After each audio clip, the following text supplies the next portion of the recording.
दोस्तों, ये एक अंधेरी और तूफानी रात थी।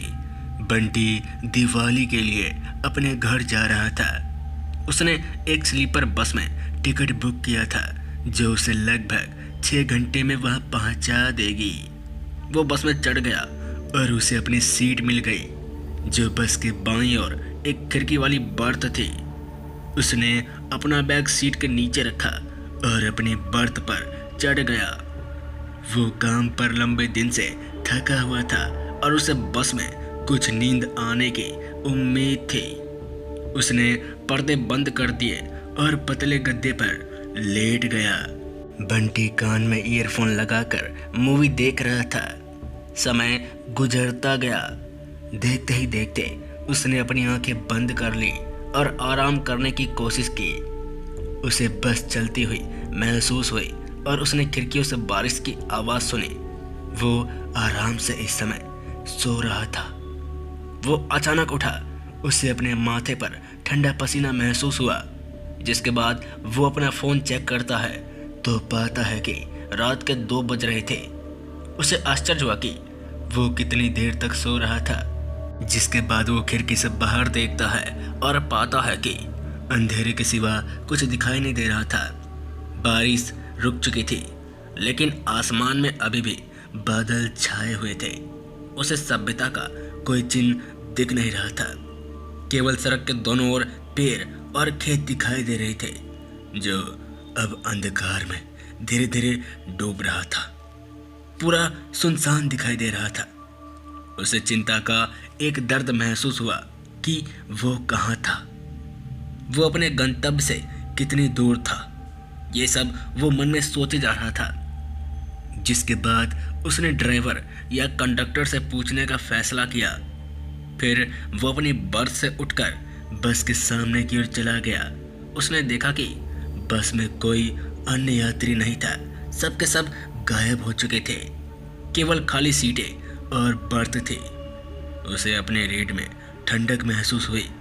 वो अब डर चुका था और मन में बार बार एक ही चीज सोचे जा रहा था कि क्या वो सभी के सभी लोग एक किसी बस स्टॉप पर उतर गए। ये बातें सोचते सोचते वो ड्राइवर के केबिन में पहुंचा और दरवाजा खटखटाया।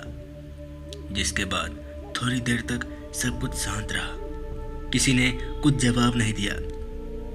जिसके बाद फिर बंटी जोर से कहता है, हेलो, अरे मेरी बात क्यों नहीं सुन रहे और जवाब क्यों नहीं दे रहे?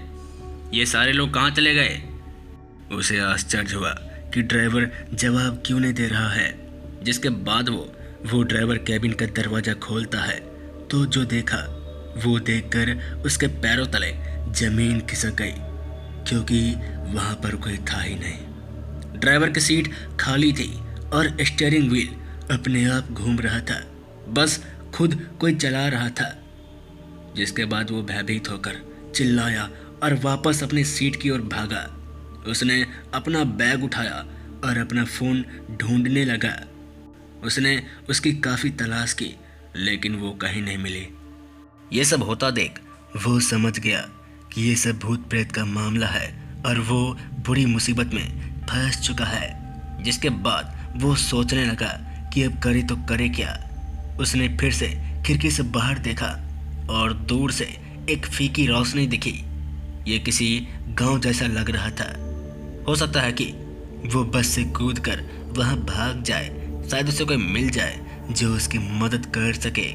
वो बस के रोशनी के करीब आने का इंतज़ार कर रहा था इस उम्मीद में कि वो धीमी हो जाएगी या किसी बस स्टॉप पर रुक जाएगी।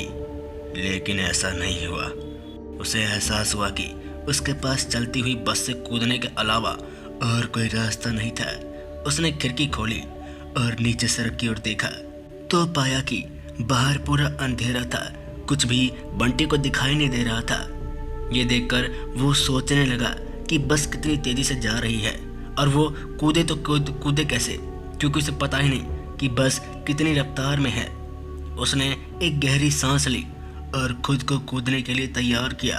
उसे उम्मीद थी कि वो गिरने से बच जाएगा और किसी अन्य वाहन के नीचे नहीं आएगा। हालांकि वहाँ आसपास कोई गाड़ी चल ही नहीं रही थी। पूरा सुनसान था। उसने अपनी आंखें बंद कर ली और कूद पड़ा। जमीन पर गिरते ही उसके पैरों में तेज दर्द हुआ।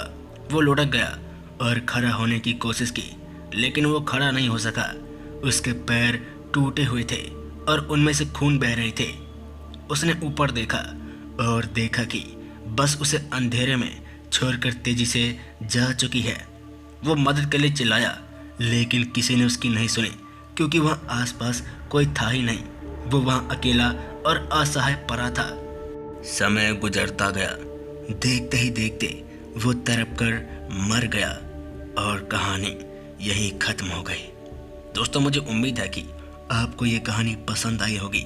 अगर आपको ऐसी कहानी पसंद है तो हमारे चैनल फियर पॉडकास्ट को लाइक शेयर सब्सक्राइब जरूर कीजिए।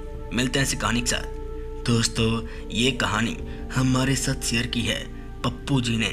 तो पप्पू जी, आपका बहुत बहुत धन्यवाद। ऐसी कहानी आप लोग भेजते रहिए। जय श्री राम।